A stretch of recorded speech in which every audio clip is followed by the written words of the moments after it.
नमस्कार, news one India देख रहे हैं आप और आपके साथ मैं हूं अंशिका पाठक। बुलेटिन की शुरुआत करेंगे बड़ी खबर के साथ। खबर कानपुर से है, जहां इमारत गिरने से 3 लोगों की मौत हो गई है। एक महिला समेत 2 बच्चों की मौत हुई है। हादसे में 2 अन्य गंभीर रूप से घायल हैं। बेकनगंज थाने के रिजवी रोड का यह पूरा मामला बताया जा रहा है। एक महिला समेत 2 बच्चे दब गए और दबने की वजह से मौत हो गई है, जो कि बेहद दुखद है। कानपुर का यह मामला बताया जा रहा है। इस हादसे में अन्य लोग भी गंभीर रूप से घायल हुए हैं। इमारत गिरने से 3 लोगों की मौत हो गई है। एक महिला समेत 2 बच्चे इसमें शामिल हैं।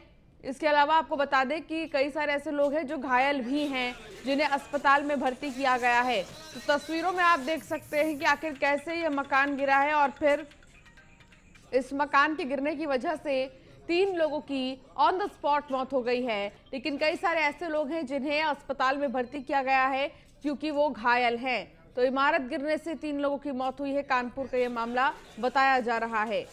इमारत गिरने से 3 लोगों की मौत हुई है और पुलिस से प्रशासन मौके पर मौजूद है, जांच पड़ताल कर रही है कि क्या मकान जर्जर थी, यही वजह रही है या फिर कोई और वजह रही है। इन तमाम चीजों को लेकर अभी खंगाला जा रहा है। आप तस्वीरों में देख सकते हैं कि आखिर कैसे मकान के गिरने की वजह से यहाँ पर 3 लोग दब गए हैं और 3 लोग में एक महिला और 2 बच्चे शामिल हैं। बेहद ही दुखद घटना है और ऐसे में बाकी जो परिवार वाले थे वो भी घायल हुए हैं, लेकिन उन्हें अस्पताल में भर्ती कर दिया गया है।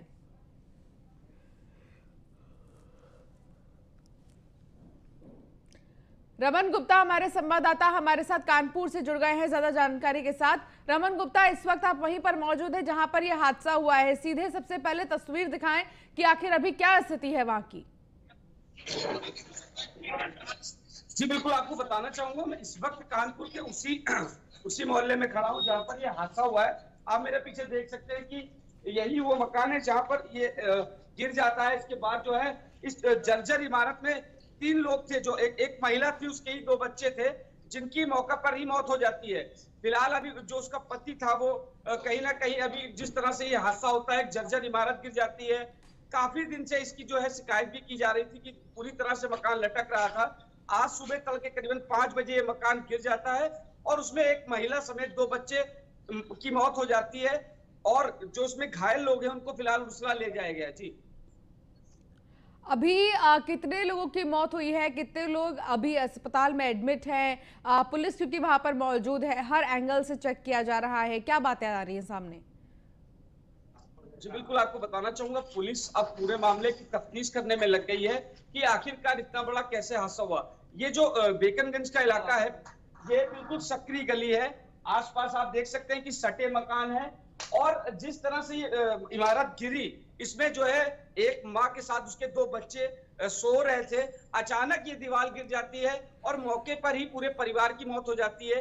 एक महिला थी, उसके 2 बच्चे थे और जो उसका पति था वो फिलहाल घर पर नहीं था, वो दिहाड़ी मजदूरी का काम करता है। फिलहाल अभी उसमें एक लोग और थे जो अभी उर्सला में एडमिट कराए गए, उनका इलाज भी चल रहा है। तो जो एक दर्दनाक हादसा कानपुर में हुआ है, अब पुलिस पूरे मामले में तफ्तीश करने में लग गई है। नगर निगम के भी कई अधिकारी मौके पर मौजूद है। आप देख सकते हैं कि पूरा मोहल्ला वीरान हो गया है। जिस तरह से ये हादसा होता है, हादसे में 3 लोगों की मौत हो जाती है। ये पूरी तरह से जिस तरह से दर्दनाक हादसे के बाद पूरे मोहल्ले में रमन, इस वक्त आप घटनास्थल पर क्योंकि मौजूद हैं, आपके आसपास भी लोग हैं, आप उनसे एक बार बातचीत करने की कोशिश करिए और उनसे पूछिए कि आखिर मकान जब जर्जर है तो फिर इसमें लोग रह क्यों रहे थे, और अगर लोग रह रहे थे तो प्रशासन क्या कर रहा था? जी जी बिल्कुल, तो हम हमारे साथ देखिए इलाके के कुछ लोग मौजूद हैं। सर, ये मकान जर्जर था, उसके बावजूद लोग रह रहे थे। प्रशासन ने कभी इस पर निगाह नहीं गई, कभी इसकी शिकायत नहीं की गई, क्या कहते हैं? सर, ये मकान जर्जर था, लोगों की मौत हुई, क्या कहना चाहते हैं सर? जर्जर मकान का क्या क्यों ले रहे?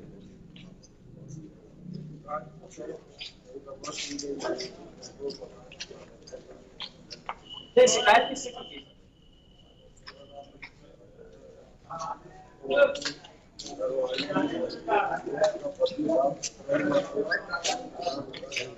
देखिए, इन सज्जन का साफ तौर चलिए, पर ये ठीक है कहना है रमन। कि शिकायत की गई लेकिन कोई भी ठीक है कार्रवाई रमन, नहीं की जो गई। लोग घायल हैं उनकी क्या स्थिति है? जो लोग अस्पताल में अभी एडमिट हैं उनकी क्या कंडीशन है?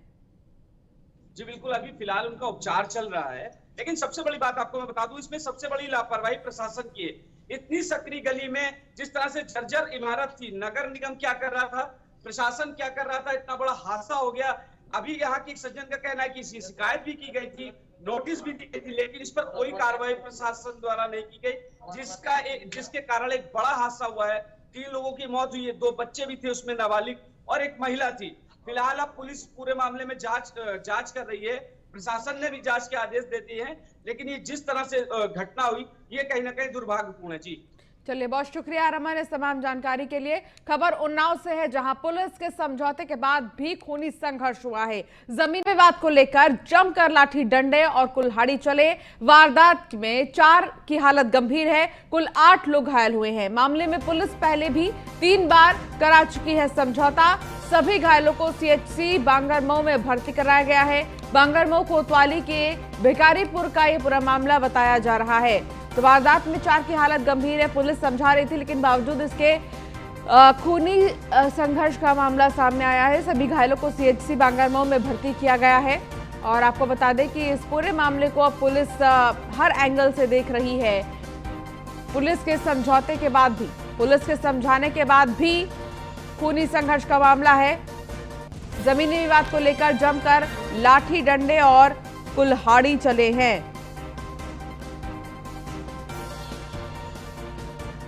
नीरज द्विवेदी हमारे संवाददाता हमारे साथ जुड़ गए हैं। नीरज, क्या जानकारी मिल रही है? पुलिस के समझाने के बावजूद भी खूनी संघर्ष का मामला सामने आया है, वजह क्या थी, विस्तार से बताएं।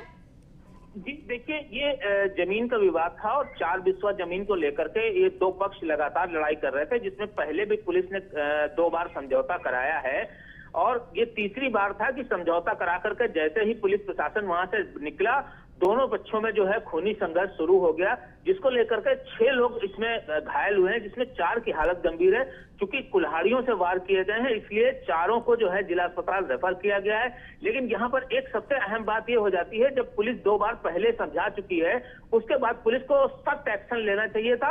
अगर पुलिस इस मामले में पहले 2 बार समझाने के बाद सख्त एक्शन लेती तो कहीं ना कहीं जो खूनी संघर्ष हुआ है ये रुक जाता। लेकिन पुलिस ने तीसरी बार भी समझाने का काम किया और उसके बाद में ये खूनी संघर्ष हुआ, जिसमें घायल हुए हैं, जिन्हें सीएचसी में पहले भर्ती कराया गया, फिर उसके बाद जिला अस्पताल रेफर किया गया है। कहीं ना कहीं कोतवाल और जो वहां के पुलिस प्रशासन है वो मौके पर मौजूद है कि ये मामला आगे ना बढ़ सके। जी लेकिन इन सबके बीच आखिर ऐसे मामले क्यों सामने निकल कर आ रहे हैं? कहाँ का फेलियर है? जमीन को लेकर लड़ाई झगड़ा किया जा रहा है, क्या पेपर नहीं है? क्या पेपर को देखकर प्रशासन की तरफ से कोई फैसला नहीं लिया जा रहा? जी बिल्कुल, आप सही कह रहे हैं, क्योंकि कहीं ना कहीं जो तहसील प्रशासन है उसकी कमियां सामने निकल करके आती हैं। क्योंकि जो ये चाहे वो जेएस की जमीन हो, चाहे अपनी व्यक्तिगत जमीन हो, कहीं ना कहीं जो कागजात में हेराफेरी की जाती है, जो लेखपालों की तरफ से हेराफेरी की जाती है, वही इस खूनी संघर्ष, वही जो लड़ाई झगड़ा होते हैं उसका मुख्य कारण बनती है। क्योंकि कागजातों के साथ छेड़छाड़ करना, किसी की जमीन किसी को दे देना या किसी का हक जो है उसको ना देना, इसी को लेकर अंत में जो है ये खूनी संघर्ष में तब्दील होता है। तो कहीं ना कहीं जो तहसील प्रशासन के ऊपर लगातार सवाल उठते हैं वो एक अहम मुद्दा यहाँ पर है और तहसील प्रशासन की लापरवाही के चलते ही ये खूनी संघर्ष होते हैं, जिसका खामियाजा जो है पुलिस प्रशासन को भी भुगतना पड़ता है। जी चलिए नीरज, बहुत शुक्रिया इस तमाम जानकारी के लिए। तो खबर लखनऊ से, जहां सीएम योगी ने अस्पतालों में ऑडिट के निर्देश दिए हैं। अस्पतालों में उपकरणों का हर साल ऑडिट होगा। मुख्यमंत्री ने दिए अधिकारियों को निर्देश, अस्पतालों में लगने वाले उपकरणों का ब्यौरा रखा जाएगा। तो अस्पताल में जो भी कुछ हो रहा है उसका ऑडिट होगा और उसका ब्यौरा रखा जाएगा। मुख्यमंत्री योगी आदित्यनाथ ने मामले में अधिकारियों को निर्देश दे दिए हैं। अस्पतालों में लगने वाले उपकरणों का ब्यौरा रखा जाएगा। सीएम योगी ने अस्पतालों में ऑडिट के निर्देश दिए हैं।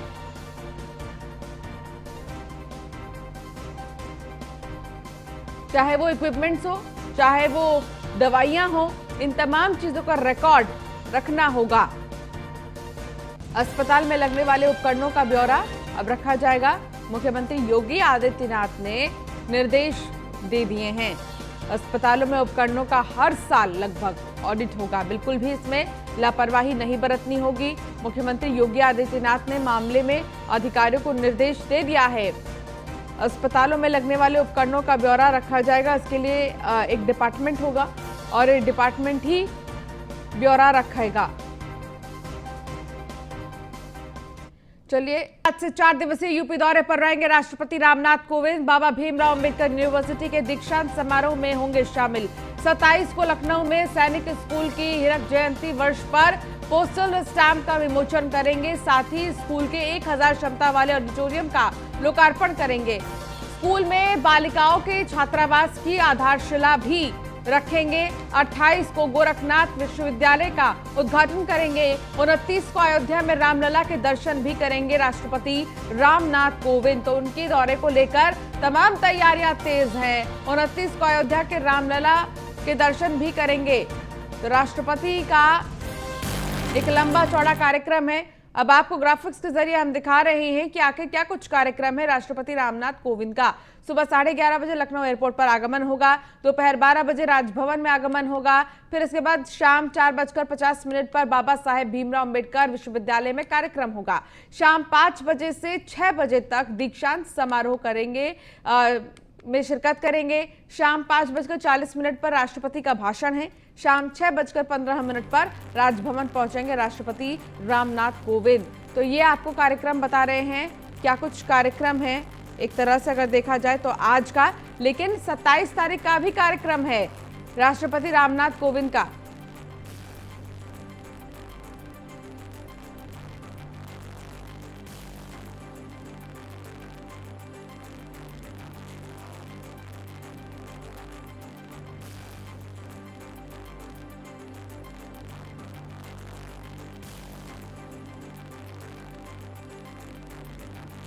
राष्ट्रपति रामनाथ कोविंद का पूरा कार्यक्रम क्या कुछ है ये हम आपको दिखा रहे हैं आज का कार्यक्रम।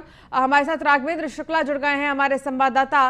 राघवेंद्र, कार्यक्रम क्या कुछ है राष्ट्रपति रामनाथ कोविंद के लिए, क्योंकि वो एक लंबे दिन के लिए आ रहे हैं, तो ऐसे में तैयारियां क्या पूरी हो गई हैं?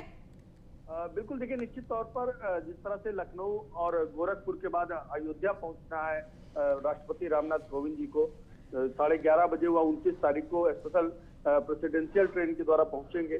12 बजे से 1 बजे तक रामायण कॉन्क्लेव का पूरा शुभारंभ करेंगे, जिसमें 3 बड़ी योजनाएं हैं। किताब का विमोचन भी है। इसके अलावा रामायण सबरी गायन है, जो मालिनी अवस्थी लोक गायिका हैं, उनके द्वारा गायन की प्रस्तुति की जाएगी रामकथा पार्क में। और इसके बाद वह हनुमानगढ़ी और रामलला का दर्शन करेंगे। कुल मिलाकर अयोध्या दौरा राष्ट्रपति के लिए बेहद ही महत्वपूर्ण होगा। करीब 4 बजे के आसपास, यानी करीब 3:50 पर उन्हें लखनऊ वापसी करनी है। तो एक बड़ा कार्यक्रम, राष्ट्रपति को अयोध्या पहुंचना है। बेहद ही, चूंकि जिस तरह से यहाँ पहले प्रधानमंत्री पहुंचे थे, लगातार मुख्यमंत्री कई बार दौरा करते रहे और अब राष्ट्रपति अयोध्या पहुंच रहे हैं। ऐसे में कहीं ना कहीं से अयोध्या वासियों में भी उत्साह है और राष्ट्रपति चूंकि अयोध्या आ रहे हैं, प्रशासन ने भी बड़ी तैयारी कर रखी है राष्ट्रपति के आगमन के लिए। इससे पहले हमने देखा था कि कानपुर भी गए थे राष्ट्रपति रामनाथ कोविंद, लखनऊ भी गए थे और उनका बहुत ही ज्यादा बेहतरीन दौरा था जब ये वहां गए थे। तो लेकिन अब जिस तरीके से अयोध्या आने वाले हैं और भी कई जगहों पर जाने वाले हैं, तो ये उन इलाकों के लिए बहुत बड़ी बात है कि राष्ट्रपति आ रहे हैं।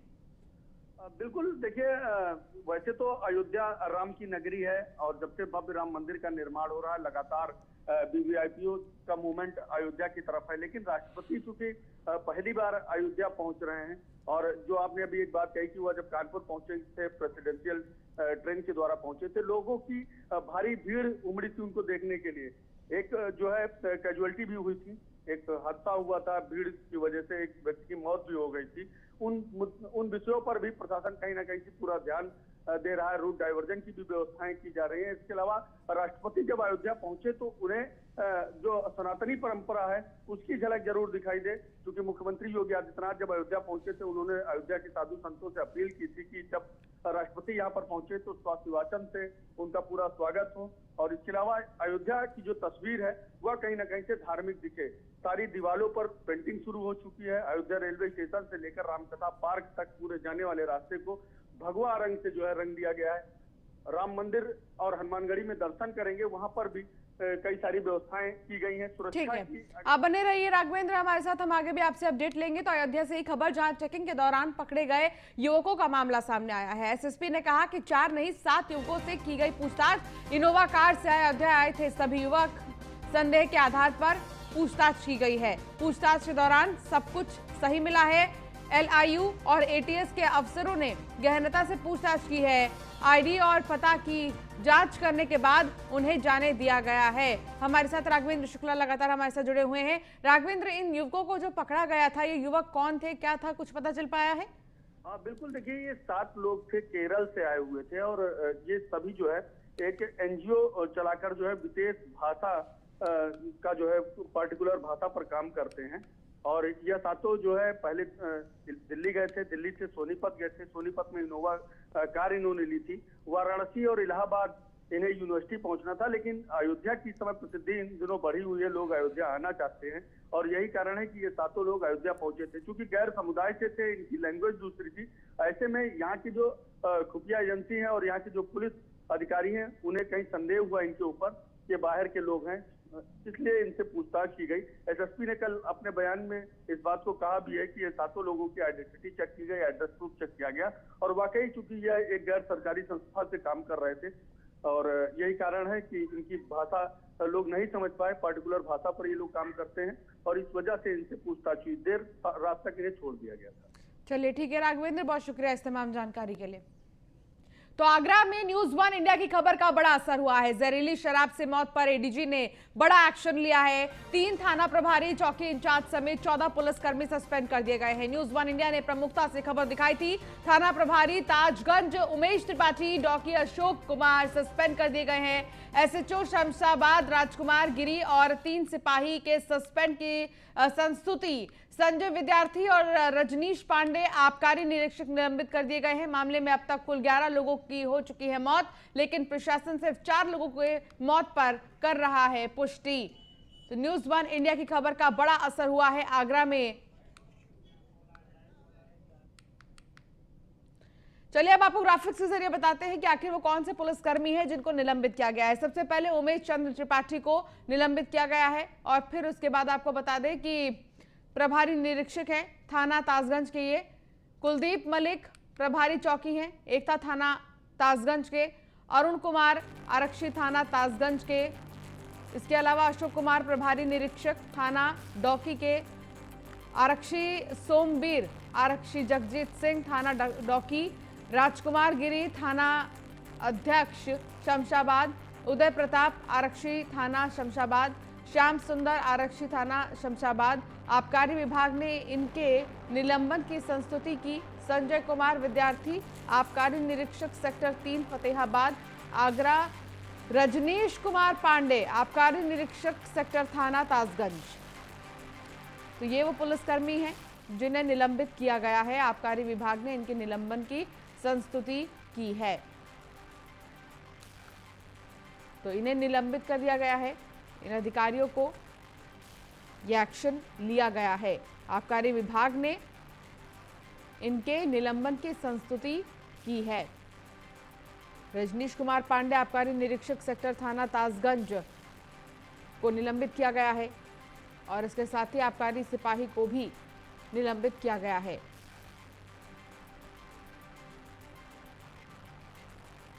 तो आबकारी विभाग ने इनके निलंबन की संस्तुति की है। खबर नोएडा से, जहां पुलिस ने 4 शातिर बदमाशों को दबोच लिया है। बदमाशों के कब्जे से लूटी गई 4 मूर्तियां बरामद की गई हैं। डिजिटल लॉक तिजोरी, 50,000 नकदी और सेंट्रो कार भी बरामद किया गया है। मुकदमा दर्ज होने के 48 घंटे के अंदर पुलिस ने खुलासा किया। फेज 2 पुलिस ने की कार्रवाई, आरोपियों को जेल भी भेज दिया गया है। तो नोएडा में पुलिस ने 4 शातिर बदमाशों को पकड़ लिया है। बदमाशों के कब्जे से लूटी गई 4 मूर्तियां बरामद की गई हैं, कुछ कैश बरामद किया गया है और साथ ही एक लॉकर भी बरामद किया गया है। फेज 2 पुलिस ने यह कार्रवाई की है और आरोपियों को जेल भी भेज दिया गया है। नोएडा पुलिस के हाथ बड़ी सफलता लगी है, जहां नोएडा पुलिस ने 4 शातिर बदमाशों को गिरफ्तार किया है। चारों के पास से ही कुछ कैश मिले हैं।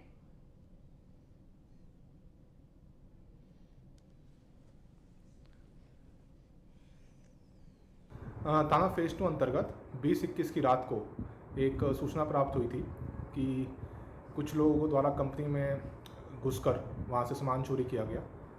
और जब इसमें पुलिस उस मौके पे पहुंची और पुलिस ने जानकारी करी तो जो वादी थे, जो कंपनी के HR हैं, उनके द्वारा बताया गया कि कुछ सामान चोरी हो गया है। उनकी तहरीर के ऊपर मुकदमा पंजीकृत किया गया IPC 380 और 457 में। जैसे इसमें और पूछताछ की गई तो जो गार्डों से जब बयान लिए गए और आसपास के लोगों से जब देखा गया और जो पूरी वहाँ के आसपास का CCTV कैमरा था, तो इसमें एक चीज़ सामने आई कि इसमें लगभग 3-4 लोगों द्वारा कंपनी में एंटर किया गया। थाना और चलिए, इस बुलेटिन में फिलहाल इतना ही। आप बने रहिए न्यूज़ 1 इंडिया के साथ। नमस्कार।